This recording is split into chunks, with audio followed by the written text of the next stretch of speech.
So my daughter just came call me that she wants me to read for her before she sleeps. Alright, so this is my life. So I'm now in their bedroom. They've messed up their room, but you know. Pretty messy. It's really messy. Not that really. No, not really. Alright.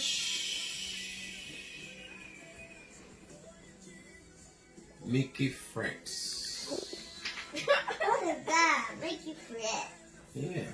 What is Mickey's birthday. Oh, Mickey. You want me to read? Can you read? And I'll go. Oh, it's Mickey and his friends. You keep talking. Alright. It's Mickey and Friends, not his. Mickey and Friends. Mickey's birthday. Now be quiet and listen. Alright. Mickey woke up and jumped out of bed. Good morning, Pluto. Whoa. Oh. Like he did every day. So you see Mickey and Pluto. Mickey ate breakfast like he did every day. Do you eat breakfast? Yes. Okay. He did his stretches. Wow. But you guys don't work out.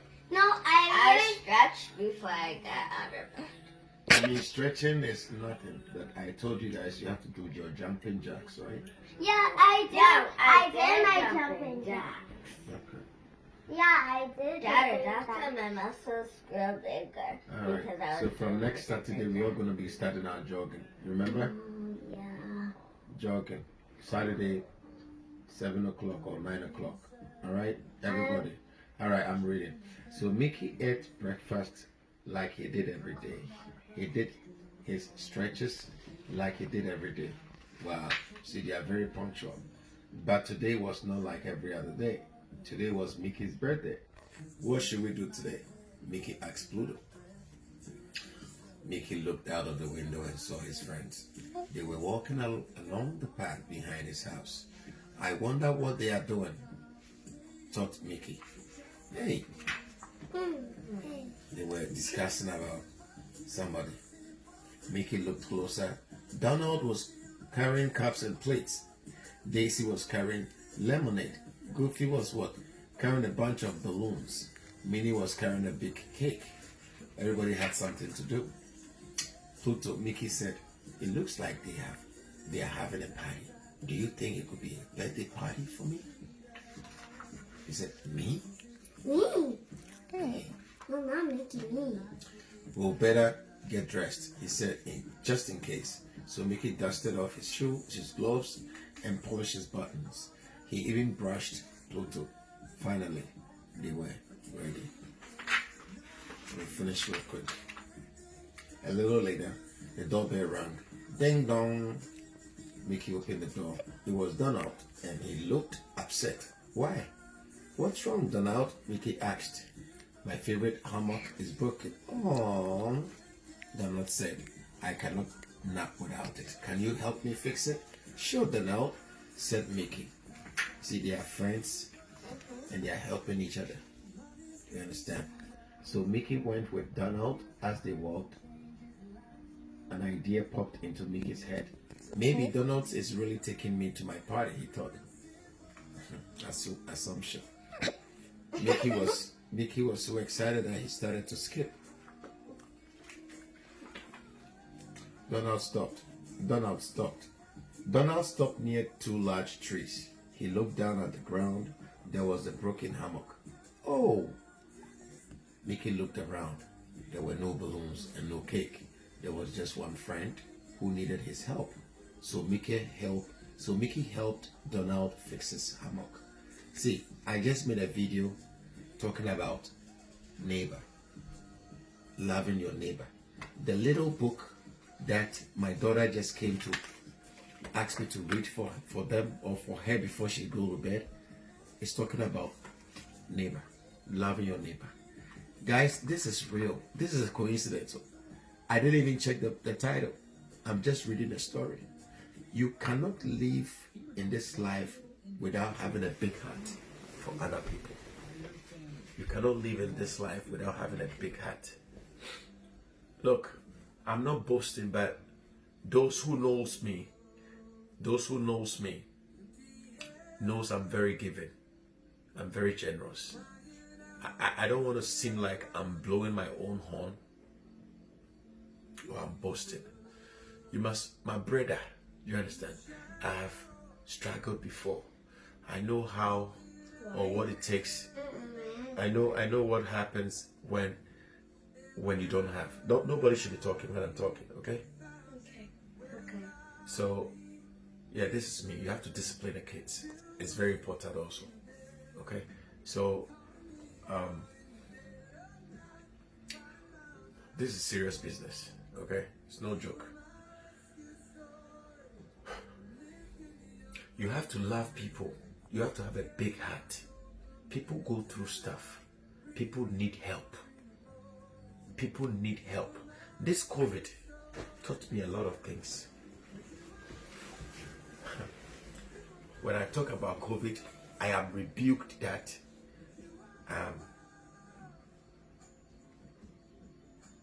it's not even about COVID, but I'll get there.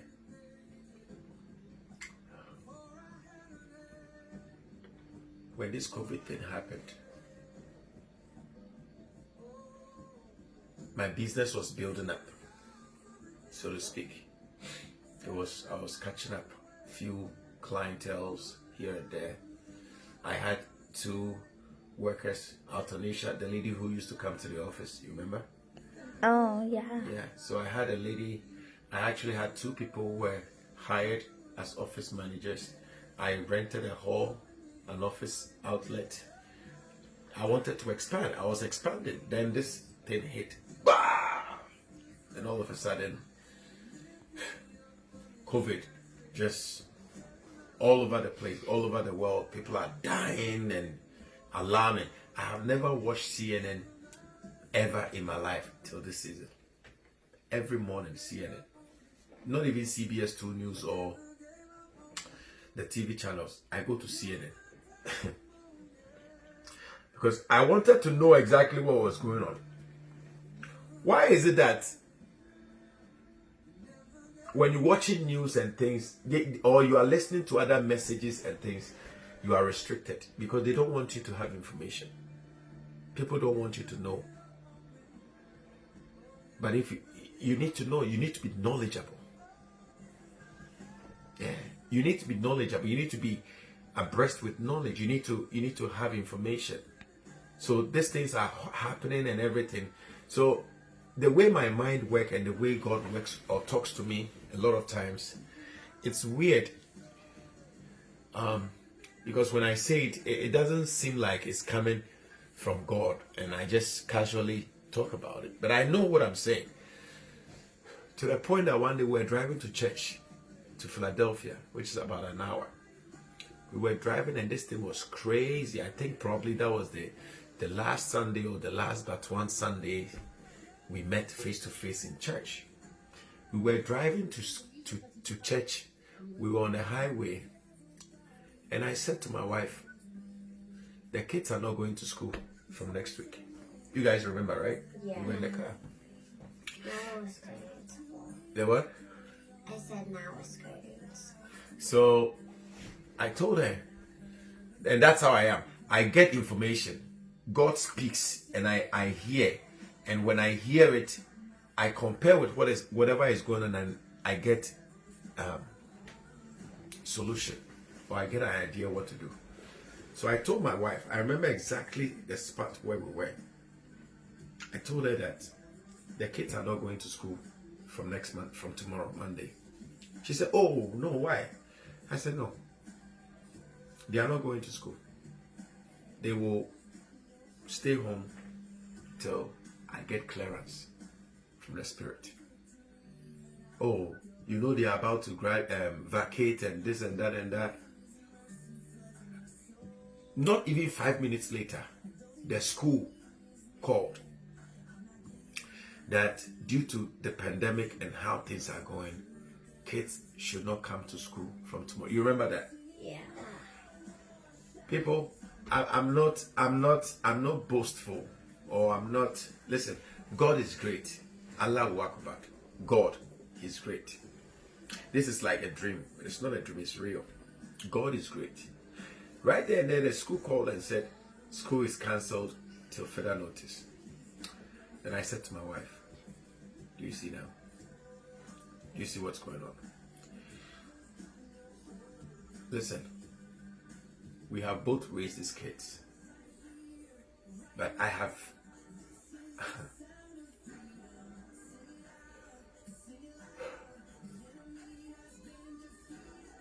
I'll die for these kids if I have to. One of the things that gave me power when I was under the car was because of my kids. Yeah. If I could imagine them, how helpless they will be. I mean, you look. I have been under a car for 10 days. Today is the 10th, correct? I have been under a car for 10 days. I can count the number of people who have called me or texted me or even visited me. It's a shame to belong to a church that I'm a pastor of. It's a shame. That's for the children. They don't understand this. They don't know what's going on. But it's a shame that if I was upset, this is what is going to happen to my kids and my family. It means a lot. They mean a lot to me. They represent me. You understand? They came out of my loins. Yeah. They came out of my loins. I have a 12-year-old. I have an 8-year-old. I have a 5-year-old. And I have a 3-year-old. Now, let's do some analysis here. Let's find the gaps in between them. So the old and then the second born is 4 years interval. And then the second born and then the third born is 3-year interval. And then the third born and then the second born and then the last born is 2-year interval. So I have 2, 3, 4 years intervals. Did you get what I said? Do you understand that? I hope you understand. So the gap between the older and then the next is 4. 4, 3, 2. It's strategic. Strategic. I didn't even calculate it. I can count. I can remember that. I can remember the instances. I can remember the instances under which they were born. All of them. 1, 2, 3, 4. Huh? You don't believe in spiritual things. I did not even plan on. So the first one after marriage, back. Because Charlie, man, they burn. You understand? Second one, Micaiah was born when we're in Newark branch. Micaiah was born at 1. We had a convention with Bishop Eddie. Bishop Eddie came to the States. He came to the States and came to have a convention. I remember like yesterday. And when he came, I was a praise and worship leader at the time. I had finished leading powerful praise and worship leader. Actually, I've sweated the whole place. When I'm leading praise and worship in those days, there are times, even in Ghana, I'll have to go to church with 2 shirts because the first one is going to get wet. It's going to... Buzzy, do you remember? Buzzy, Ben, Agege. You remember that? I have few people there who knows me from back then. Kate Ahin, you are there. You remember that? And then who else? Me. No, please. So I will sweat the whole time. So Bishop Eddie came and had I can't remember the title. It was the video. I think there's a video that went around on Facebook that he was dancing and then he will pause and then he will be playing some beat and then he will say that, hey, God, Jesus be brutal. That's the video. That day, I was the one who led praise and worship. We were wearing a robe, a yellow and black robe. Yeah, in Newark. Yeah. Wearing, yeah, I remember. After that day, the second born was impregnated. I mean, my wife took seed that convention that night. One time. I remember. Because after the convention, I did what I had to do. Yeah. And I calculated. It was that day. I said, wow, what a shock. Hey, worship God, right? Worship God. I wasn't looking for a child or anything, but actually, I'm just blessed. Even though after a gunshot and accident that have dislocated 3 discs in my lower back. Let me say this to glorify God. I was involved in an accident after the gunshot, and I dislocated 3 discs in my lower back. The L5 and all those numbers they call the medical people, you understand. It's right on my lower back. Yeah, it's shifted, 3 of them. So they told me at that time I was going to the therapy in the Bronx because I was working in New York at the time. They told me I will never have erection. I have to be on therapy for 1 year. See, she's sleeping. She wanted me to read for her. That's how they are.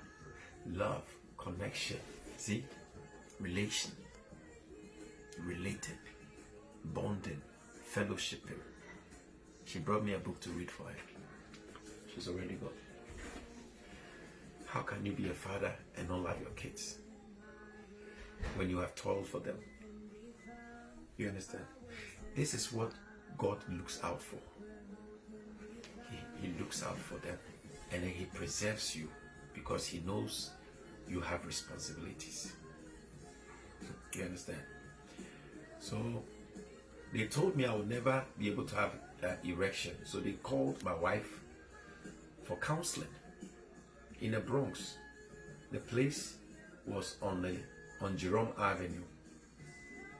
The therapy office. It was on Jerome Avenue, and I'll go there. That Jerome Avenue, I once lost my phone when I had started the therapy. My nephew, Clive Sakwa. Clive, he's my nephew. Wendy's husband. He's my nephew. Check with him. He brought me a phone. He sent me a phone. I'll never forget. He sent me a phone. Nice phone. It got lost over there. I had gone there for therapy and somebody stole it.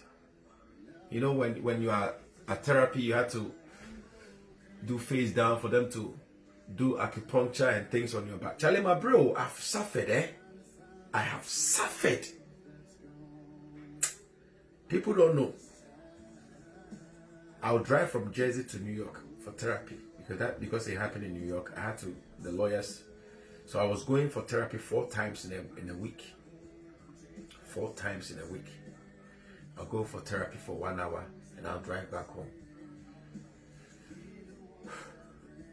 So they called her and they said, I will not have erection. So they had to let her know.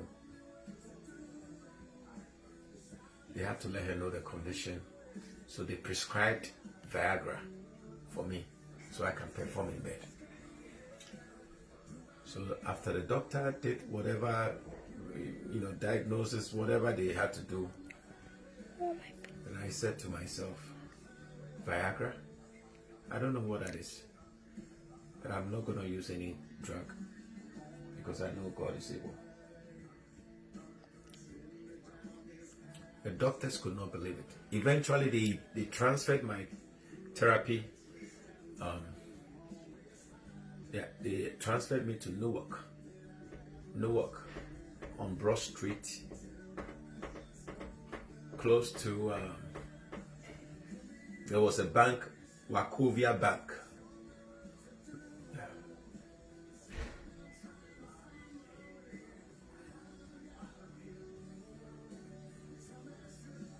Close to Halsey Street. Is it Halsey? Halsey Avenue or Halsey Street? In Newark. I know where, because I was going for therapy 4 times in a week. Yeah. I'll go for therapy, go and massage, and then do some biking. Charlie, my lower back. So at that time, my pastor told me they wanted to do surgery on me. But the pastor at that time, Reverend Fletcher, he was the one who was pastoring me at the time. And I discussed with him. I used to talk to him about everything. Everything. That is how I am. I'm very open. Very open. I don't hide things. When I see that you are genuine with me, I'll be genuine with you. But when I see that you are slick, I'm scared of you. The Spirit of God will tell me you are not, I should beware of you. That's how I am. Then I'll recoil. And exactly, anybody you see that I have recoiled from you, I'm no longer flowing the way I used to flow. If you will be honest, you will know that you did something. If you will be honest, you will know that you did something. You said things about me that you were not supposed to say. You gossiped about me wrongly. Because if you had not done that, there will be a flow. The only reason why there's that animosity between, or that will come between us, is because when you go and do that, the Spirit of God leaves you. Yeah, He leaves you. Look at the scripture in the Old Testament, when this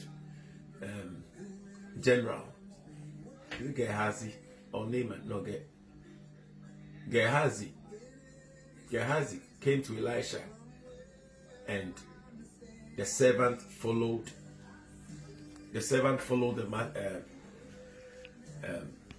leper. I can't remember the name because it's been a while, but you know what I'm talking about. He followed. He said, "Where? The man has come and you've cured him, and then he's going just like that.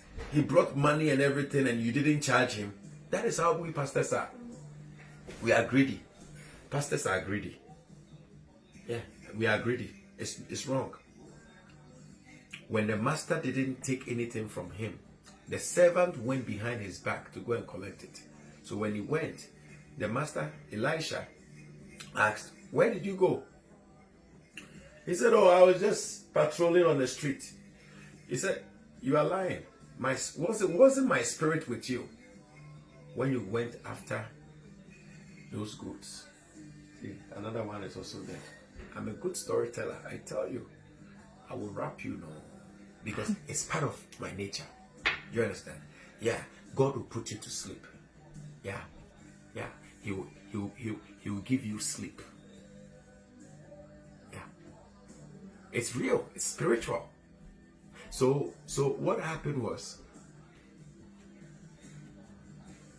the prophet Elisha said, "May the curse on that guy or the leprosy come upon you." And it cleaved on him right away. Right away. It happened. So when somebody is, that's why I keep telling you that God will speak to me. Now you will understand. My spirit will leave. It will come to your place, wherever you are, and it will record whatever you are saying, and it will come back to me. That's how I operate.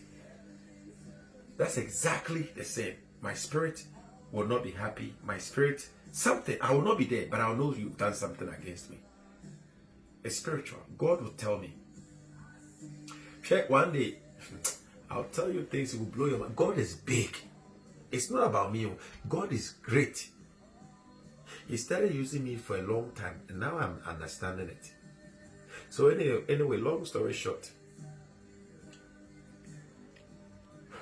I went on therapy for 1 year, 6 months in New York, 6 months in New Jersey, 4 times a week. And he told me I couldn't have children. I could not have erection. Now she runs away. Yeah, she runs away. Inshallah. She said, you can't understand God. He does miracles. He is still in the miracle business. Somebody, I could not walk. They said I had to be on wheelchair. Those of you in Staten Island, I've shared this testimony several times to you. Yeah, I'm not kidding you. I will look for the report. I think I showed it to Reverend Fletcher before. I'll look for my report. It should be in my garage. I'll look for it and read it to you. The diagnosis. I'm not supposed to be walking. I'm not supposed to have erection. I'm not supposed to have a child. I have 4 of them. Yeah. Yeah. I have 4. Yeah. Due to 1 or 2 reasons, I have to pause it there. I would have continued. Yeah. It's a blessing. Children are a blessing. You understand? Those are miracles I'm telling you in my life. Gunshot, accidents, what have you. You understand? But still, I go, but I come back. Because God has an assignment for me. You don't get it. God has an assignment for me. And until I fulfill that mission, He's not going to let go. Yeah. I will see my children marry. I'll walk them to the aisle, inshallah. I'll walk them to the, because if I'm not there, they will not do well in marriage. I already know. And God knows. Yeah. If I'm not there, they will not do well in marriage. And if I'm there, you will see their marriage will be the best, because I'll teach them what they need to know. Yeah. What a good father. The Lord teaches me a lot. I learned a lot from pastors. I learned so much. Yeah. Reverend Fletcher, I learned so much from him. Helping of wives in a home. Sometimes he'll be talking to me and then he's washing dishes. Yeah, I respected those things from him. But it got to a point I realized that now things are being changed. He's changing. Don't change. Believe in God. Trust in God. Don't change. Not because of power, fame. No. Not because of what you will get. No. You gotta stand up for your right. I'm telling you. I'm not scared of mentioning anybody's name because it's not me. Unlike before, I couldn't even do this. I'm at peace, calm. And you know what I'm saying is true. You have discussed me with pastors. You know that. Yeah, I know that. I know. I'm not there, but I know. Yeah. You have no idea. One day I'll tell you that you are part of the reasons why I moved to South Jersey, where I live now. Reverend Fletcher. Yeah. You're one of the people I had in mind. Yeah. Yeah. I'm telling you, I will not hide anything from you. I'll tell you the truth. Are you okay? Or you're tired? Why are you holding your waist? Why? Because You're my tired. legs are getting tired. Your Yeah. legs. Sit down, relax. And just... But then it won't get you well. No, it's okay. It doesn't have to get me well, so long as the word is out. Okay. You understand? Yeah. Yeah. I'm just chatting. I'm just chilling with my kids in their room. Their room is a little messy. You know, kids, you talk and talk and talk. Okay, but Charlie, unlike before, I'll be wild. Why is this here? But nowadays, Charlie, gray hair. I'm just chilling. You know, just so long as they won't hurt themselves and just live freely, be happy, enjoy life. Yeah, the queen, giddy, no, yeah, the queen. Yeah, you understand? Just appreciate what you have and stand up for your right. So I went through those therapies and it helped me. It did help me. That is when I started thinking of having my own place so I can spend time with my children. I can bond with them. I can play with them. I've always prayed to God that give me a job that I'll be able to work from home. Give me a job that I'll be able to work from home.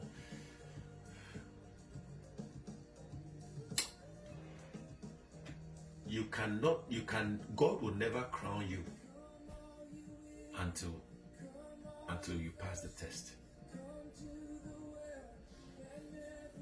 He will never put the crown on you until you pass the test.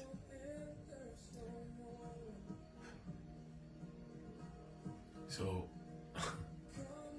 we've gone through a lot, me and my wife. But my wife, she's on assignment.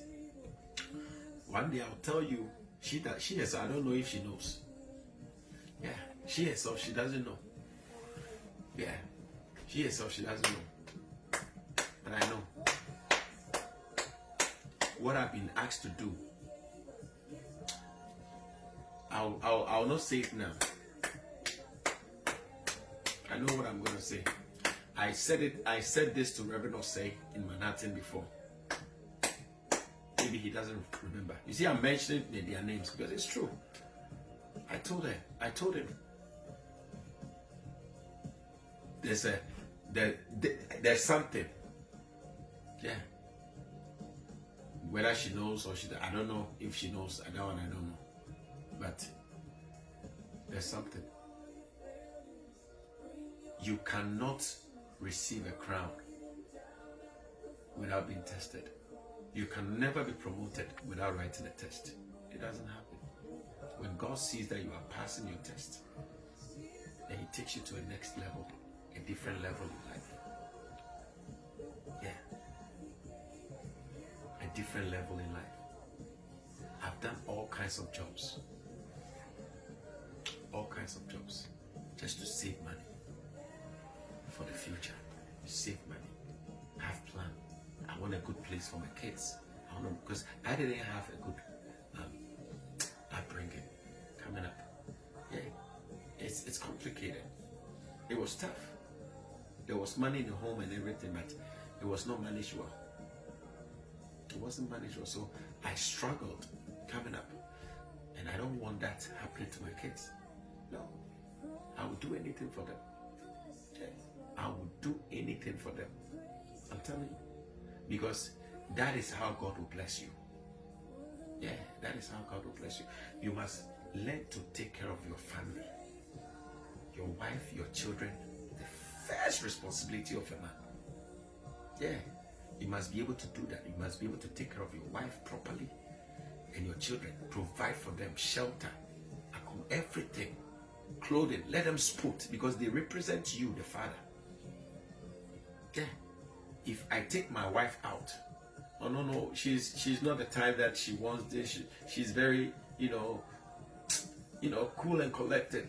She doesn't like this. She doesn't like to. No. She's just cool. She too. That's her style. Do you understand?